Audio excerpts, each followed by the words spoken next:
I'm very fascinated by witch hunts and historically what they mean and all these things. So were they part of the research as well? You know, because this has been happening in the real world. It's not complete fantasy. So true. This has been happening in the real world.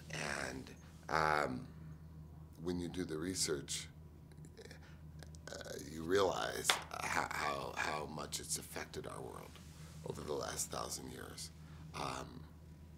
And what's ironic is the more research that we did, the more of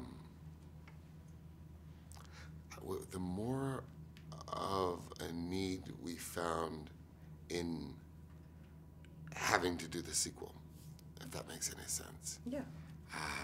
There's so much to say. There's so much to say. There's just so much to say. And in this film, we see Calder as a subject to the Axe and Cross, and as we can imagine, with his relationship developing with Chloe, the nice witch, the Dreamwalker, that he will be at odds with the Axe and Cross in the next chapter. The fans are fascinated about the beard, because obviously anything you do they're fascinated with. But is it something you would like to wear in real life? Was that beard high maintenance? It was fun. You know, there's not, you know, when you play these evolving characters, like Dom Toretto or Xander or Riddick, you don't have a whole lot of room to stray. You can't be that creative in your I guess your appearance in real life, because you have to maintain the ability to go right back into shooting. So he goes to a memory bar at some point, which I thought is a very interesting concept. Sure. If we go to good memory bars of your films, where would you like to go back?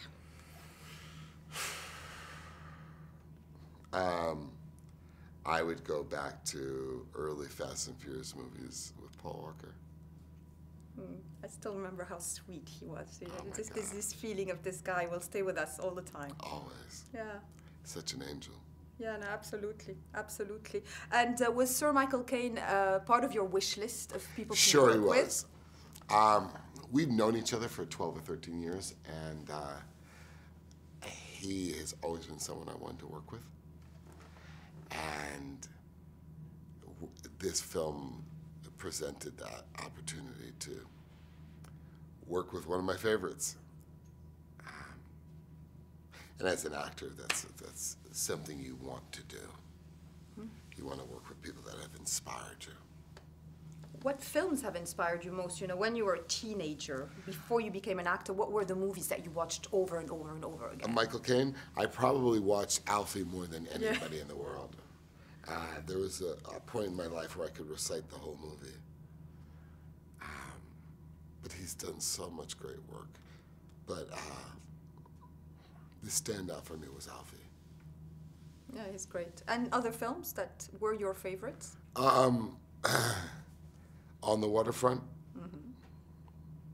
Elie Kazan. Gone with the Wind was a huge favorite of mine. I love that one. I'm so glad you like it. It's just, it made me dream my whole childhood. Love That's it. right. And Michael Caine and I shared a favorite actor, Clark Gable. I said, I love Clark Gable. He said, I love Clark Gable when I was growing up. So,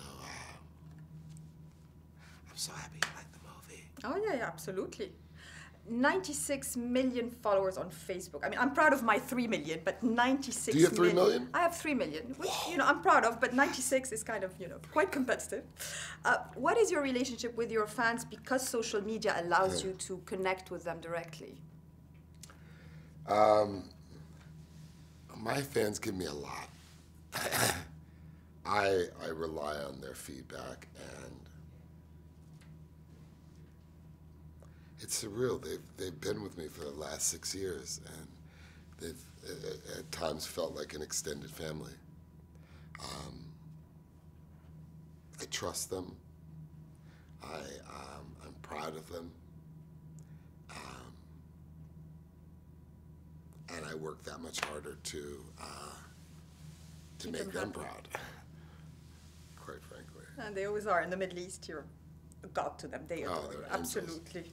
And ever since I started interviewing you, we've always spoken about the Hannibal project. What is the update? Just yesterday at Comic-Con, someone asked that question in front of thousands of people. When are you going to do Hannibal?